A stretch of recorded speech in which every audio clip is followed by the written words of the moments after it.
Ground covers. You'll see ground covers join the community to cover up bare patches of the ground. When living plants or decomposing plant material covers the soil surface, the soil creatures can survive and thrive underground. Grasses, clovers, and strawberries are example of ground covers that grow interlocking webs of roots that help stabilize hillsides against erosion or collapse. In this picture below, there's wild dandelion ground cover, which grows nutrient-rich leaves as it taps deep into the soil through its long roots to bring up minerals. Although it has been the target of a famous herbicide brand for destruction, it is a valuable ground cover, and its flowers bring joy to children when they blow the seeds. Planted strawberry ground cover also can feed us with delicious strawberries every spring. And then flowering plants are another type of volunteer. These beauties attract pollinators and other helpful insects by providing pollen.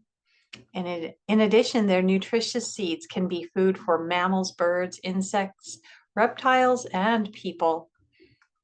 Calendula flowers pictured below are some examples of the many flowering volunteers to bloom and reseed themselves each year. These beauties attract pollinators and other helpful insects, and their edible flowers are featured ingredients in skincare products. And here's another volunteer, the beautiful flax plant with its blue flowers and delicious flax seed, volunteered to grow in our yard. The flaxseed pods are entirely edible and remind me of eating popcorn. So, edible plants. Many of the plants that you meet will taste good or satisfy your body's need for excellent nutrition. Once you learn this, you can find food all over. Just because we don't see a specific plant for sale at a grocery store doesn't make it any less a food source. And I learned from valuable online research that I had some lovely sources of food, first aid, and valuable materials volunteering to grow around me. I had been uprooting desirable plants that volunteered to add to the cultural richness here without any effort on my part. And I thought they were weeds. Appreciating the wild growing plants makes gardening so pleasant because you begin to realize that there are alternatives to the plants we grew up thinking we had to purchase in stores for our gardens.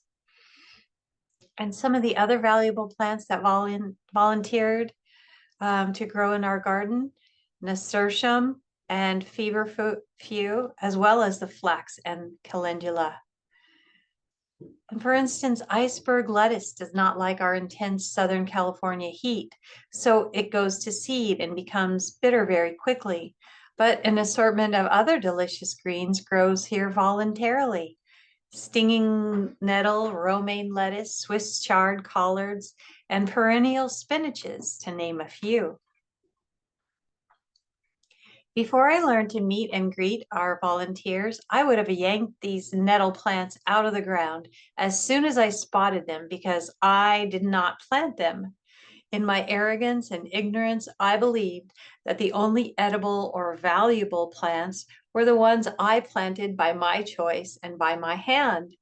But because now I know better, I treasure stinging nettle as a favorite crop that shows up and grows up every winter through spring without help from me. Thank goodness the internet helped me identify it by name and learn about its qualities, because now I know to let it grow and harvest it as if I had planted it myself. I learned that nettle served as a source of food, herbal medicine, and clothing fiber for thousands of years. Ladybugs like to live in nettle patches too, which is a good thing because they perform essential jobs in nature. You can see scientific studies on the health benefits of stinging nettle by searching online. This robust little herb thrives in rugged environments, and many people consider it an adaptogen. An adaptogen or adaptogens in herbal medicine, the meaning is a natural substance considered to help the body to adapt to stress and to exert a normalizing effect upon bodily processes. Well-known examples are also garlic and turmeric. So I decided to try eating stinging nettle to get the comprehensive health benefits. They taste delicious sauteed because the stems are starchy like potatoes, and the flavor is pleasant. So you can harvest this hardy grower daily during its short season by clipping above the growth nodes of new growth.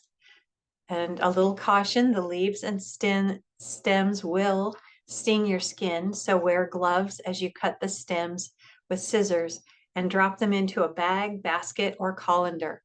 Once dried or cooked, the nettles no longer sting. And I discovered a famous soup recipe featuring stinging nettle, making a good soup.